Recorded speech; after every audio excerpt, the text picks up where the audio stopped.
Before discussing the issue of easing the sanctions imposed on Russia, it is necessary to make at least a couple of important steps in the implementation of the Minsk agreements, German Chancellor Angela Merkel said at a press conference in Berlin on Monday, March 12. During the press conference, a DW correspondent asked Merkel whether Berlin would agree to a partial lifting of the sanctions if an agreement was reached on a UN Blue Helmet mission for the Donbas, and if the mission began to fulfill its tasks.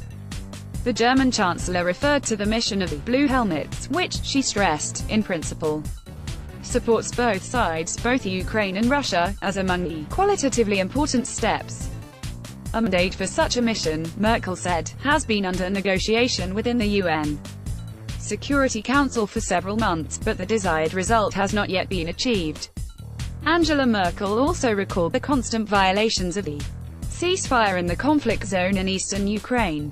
Since the conclusion of the Minsk agreements, I am waiting for that day, she said, when the ceasefire will be firmly maintained for at least 10 days, which was the first point of these agreements. The German Chancellor hopes that after the presidential elections scheduled for March 18, Russia will be able to break the impasse and jumpstart qualitative shifts in the Minsk process.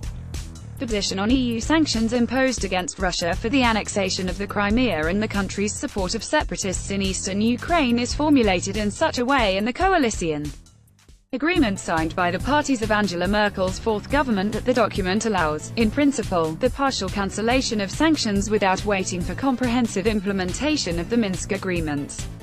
Sanctions on Russia, Angela Merkel, lifting of sanctions comment.